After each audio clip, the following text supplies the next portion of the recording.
once again.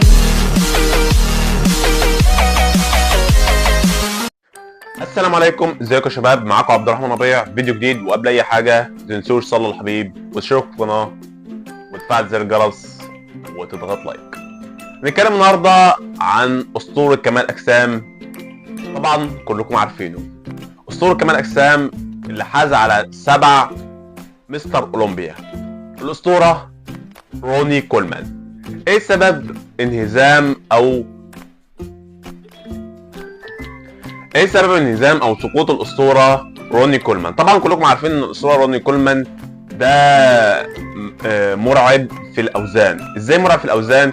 يعني ما بيشيلش مثلا 50 ولا 60، بيلعب بالاوزان بوزن اوزان رهيبه. وده ادى الى ايه؟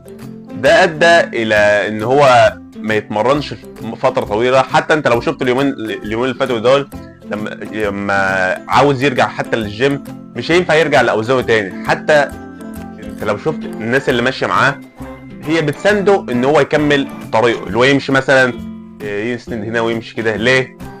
روني كولمان الفتره اللي فاتت دي جاله، فاجى لروني كولمان انزلاق غضروفي، وده الاوزان الرهيبه اللي كان بيلعب بيها روني كولمان. ده كان هو اكتر واحد كسر اوزان كتير في الاوزان. غير كده كمان ان هو كان اللي جاب 8 مستر اولمبيا و7 مستر اولمبيا. علشان كده روني كولمان مش بيتقل اوزان بس، لا ده كان بيلعب باوزان مهوله. وده ادى الى ايه؟ المفاصل بتاعت ايده والمفاصل بتاعت رجليه، اللي هي مفاصل الركبه ومفاصل الكوع، ده ادى للتاكل بتاعتهم. من كتر ما هو بيلعب باوزان مهوله، المفاصل بتاعت ايده والمفاصل بتاعت رجله تاكلت من الاوزان. فده ادى الى ايه؟ جاله انزلاق الغضروفي. فهو في فيديو بيشرح فكان بيستضيفوه، بيقول له انت ما كنتش عرفت ان جالك انزلاق غضروفي او جالك اصابه ولا اي حاجه؟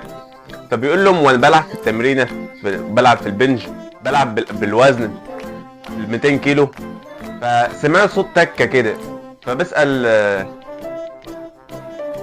اللي كان بيتمرن معاه، فبيقول له ايه صوت الكسر ده؟ انت ما تعرفش الصوت ده من ايه؟ قال له لا، هو سمع الصوت ده وعارف ان الصوت ده عنده في جسمه، بس مكمل برضه، عايز يكسر الوزن، عايز يجيب ال 10 عدات 12 عد، وده ادى للاصابه عنده.